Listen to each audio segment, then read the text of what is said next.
여러분에게 축구란 어떤 스포츠인가요? 공을 발로 차는 방식을 통해 상대 골문으로 공을 집어넣어 득점하고 그를 통해서 승부를 가르는 스포츠? 맞습니다. 축구의 기본적인 규칙을 간단하게 정리하면 그렇게 되겠죠. 자, 그렇다면 축구를 제대로 이해하기 위해서 우리는 무엇을 보아야 할까요? 이번 영상에서 다룰 내용은 현대 축구 전술의 가장 기본적인 토대를 이루고 있는 공간에 대한 이해, 공간론입니다. 우리가 공간을 바라봐야 하는 이유는 간단합니다. 우리는 경기장에서 선수들의 능력 그 자체를 갑자기 제고시킬 수 없습니다. 물론 경기장 밖에서 사전적으로 경기를 준비하며 선수들의 건강과 휴식 상태를 관리하고 훈련을 통해 경기 감각과 컨디션을 유지하는 등 선수들을 매니지먼트하는 것은 가능하지만 게임이나 만화에서처럼 컨디션을 극적으로 끌어올리거나 떨어진 체력을 순식간에 회복시키거나 하는 상식 밖의 일들은 불가능하다는 것이죠. 축구를 하는 선수들 그 자체는 감독의 통제 범위 그 밖에 있습니다. 그렇다면 감독이 할 수 있는 것은 무엇일까요? 축구는 팀 스포츠입니다. 우리 팀 11명의 선수가 상대팀 11명의 선수와 맞붙는 경기이죠. 그래서 선수 하나하나의 능력의 합이 온전히 팀 경기력으로 나타날 수는 없습니다. 만약 그것이 가능하다면 갈락티코 계획과 같은 우주방위대 스쿼드를 만드는 팀이 항상 우승하고 이겼겠죠. 팀의 강함은 본질적으로 선수들 각각이 어떻게 상호작용하느냐, 그리고 그 과정에서 각각의 선수들이 가진 잠재 능력을 얼마나 끌어낼 수 있느냐에 달려 있습니다. 그렇게 보았을 때 구단의 인적 자원 담당자로서 감독의 역할은 명확해집니다. 선수들이 가진 장단점을 명확히 파악하여 장점은 더욱 살리고 단점은 보완할 수 있는 보조를 최대한 맞춰주는 것, 그리고 그 조합의 과정을 고민하여 주어진 선수들에게서 뽑아낼 수 있는 최대한의 팀을 완성하는 것, 그것이 감독의 역할입니다. 그리고 나아가서 상대가 가진 기회를 제한하고 위험 요소를 파고들 수 있는 전략적인 접근까지 동시에 가능하다면 그것이야말로 실로 인류 감독의 능력이라고 할 수 있겠죠. 그런데 앞서 언급했듯 감독들은 선수의 능력 그 자체를 게임에서 에디터로 변화시키는 것처럼 마구 조정할 수 없습니다. 선수들은 감독의 통제 범위 밖에서 그저 주어진 상수가 되는 것이죠. 물론 선수의 노력 여하에 따라 이 상수는 그때그때 변하는 변수가 되겠지만 어쨌건 감독이 통제할 수 없이 주어진 것이라는 점에는 변화가 없습니다. 다만 감독이 할 수 있는 것은 팀 능력치의 극대화를 위해 선수 개개인이 경기장 위에서 어떻게 움직이고 어떻게 대응을 갖춰야 하며 무엇을 중시해야 하는지 지정해주는 것 뿐입니다. 그리고 그 모든 요소에 대한 가장 근원적인 물음은 결국 선수들이 어디에 위치해야 하는가, 이 하나의 질문으로 귀결되겠죠. 그래서 결국 키워드는 공간입니다. 통제할 수 없는 인적 자원을 통제하는 것이 아니라 필드 위에서 선수들의 위치를 지정해주고 거기서 동선을 설정해 어떻게 움직여야 하는지 설명하고 그 과정에서 무슨 효과를 기대하는지 명확히 팀에 녹여내는 것. 축구 전술의 본질은 결국 각 선수들에게 어떻게 공간을 할당할 것인가, 여기에 대한 고민입니다. 그 고민에 대하여 각각의 감독들이 서로 다른 방식으로 답하면서 여러 포메이션과 대응 구성이 나왔고 포지션에 대한 개념과 선수들의 상호작용에 대한 여러가지 약속들이 도출되었죠. 앞으로의 몇 번의 영상을 통해 저는 축구장이라는 한정된 공간을 어떻게 인식하고 바라볼 것인가에 대해서 다양한 주제를 통해서 이야기해 나갈 것입니다.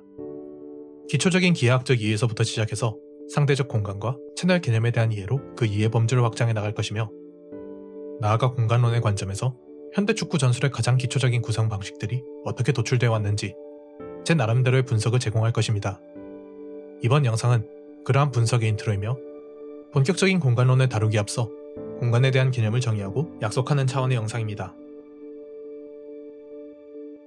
전술적 공간에 대한 첫 번째 약속은 우리가 다룰 공간이 2차원의 공간이라는 것입니다. 우리가 3차원의 공간에 살고 있듯 축구장의 공간 역시 기본적으로는 3개의 축을 가지고 있습니다. 105 곱하기 68m의 축구장에 대해서 이쪽 골라인부터 저쪽 골라인의 길이가 하나의 축, 이쪽 터치라인에서 저쪽 터치라인까지의 폭이 하나의 축, 그리고 그러한 경기장 평면 위로 뻗어있는 높이축이 마지막 하나의 축이 되죠. 원칙적으로는 이렇게 3가지 축에서의 좌표를 하나하나 제대로 써놔야지만 현실에서의 공간을 제대로 발현했다고 볼 수 있습니다. 그런데 공간론에서 다룰 공간의 개념은 여기서 높이를 다루지 않습니다. 물론 경기장에서 선수들이 점프하고 공을 차 올린다면 이때 일시적으로 선수나 공의 높이 좌표가 변하긴 하지만 기본적으로 우리는 빗자루를 타고 날아다니는 마법사가 아니기에 그 변화 상태를 계속 유지할 수 없기 때문입니다. 즉, 전술적인 차원에서 감독이 선수에게 하늘로 떠서 공중볼을 막으라고 지시한다고 한들 그것은 실현 불가능한 문제입니다. 전술적으로 감독이 지시할 수 있는 부분은 선수들이 경기장 평면의 길이와 폭, 두 가지 축 좌표에 대해서 어디에 위치해야 하는가에 대한 지시이죠. 결국 전술적으로 우리가 앞으로 다루게 될 공간은 높이의 개념이 빠진 2차원의 공간입니다. 두 번째 약속은 우리가 공간에 대해서 바라보고 있지만 결국 축구장이라는 정해진 공간에 나누는 기준은 선수들 개개인에 달려있다는 것입니다.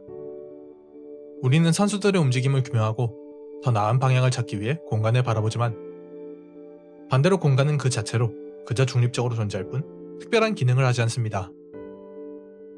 공간에 관한 연구는 본질적으로 그 공간을 나누는 기준인 선수에 관한 연구일 수밖에 없고 그 기준이 있어야 전술적 공간에 의미가 비로소 부여됩니다. 그래서 우리는 단순히 공간이 크고 작음에 대해서 논의하지 않을 것이며 그 공간의 기준이 되는 인근의 선수로 인해서 해당 공간이 어떤 특성을 가지게 되고 어떤 잠재적 효과를 낳을 수 있는지에 대해서 이야기할 것입니다. 세 번째 약속은 축구장의 공간이 가진 가치가 결코 평면적이지 않으며 그 위치와 상황에 따라서 변하는 가변적인 것이란 점입니다. 기본적으로 축구는 영상의 가장 앞에서 정리했듯 상대의 골문에 공을 집어넣고 우리의 골문을 지키는 스포츠입니다. 당연히 골문으로의 각이 크게 열리는 중앙이 일반적으로 측면보다 중요한 가치를 가지게 되는 것입니다. 때문에 각 공간에 할당된 가치는 절대로 평면적이지 않으며 공간마다 기본적으로 가중치가 부여되어 있습니다. 그 가중치는 일반적으로 측면보다 중앙에서 높게 그리고 상대 진영보다 우리 진영이 높게 평가되겠죠. 그렇지만 한편으론 그렇게 부여된 가치 역시 불변의 것이 아니라는 점까지 주의할 필요가 있습니다. 경기장에서 공간은 선수들이 어느 위치에 있고 어디에 공이 존재하느냐에 따라서 같은 공간이라도 상황과 맥락에 따라 다른 가치를 부여받게 됩니다. 때문에 이 가변적인 가중치마저 완벽하게 다 계산한 후에야 우리는 공간에 대한 가치를 제대로 집계할 수 있겠죠. 여기까지 세 가지 원칙을 통해 정의된 공간이 앞으로 우리가 다루게 될 공간론의 공간 개념입니다. 다음 영상에선 공간론의 관점으로 축구를 이해한다는 것이 구체적으로 어떤 방식으로 축구를 이해한다는 것인지, 공간론의 가장 핵심적인 생각과 그리고 그를 통해 추구하는 방향이 과연 무엇인지에 대해서 한번 이야기해보겠습니다. 오늘 영상은 여기까지입니다. 영상이 유익하셨다면 좋아요와 구독, 알림 설정까지 부탁드립니다. 다음번엔 더 알찬 전술 이야기로 돌아오겠습니다. 시청해주셔서 감사드리며 다음 영상에서 뵙겠습니다. 지금까지 유나이티드 읽어주는 남자 정준이었습니다.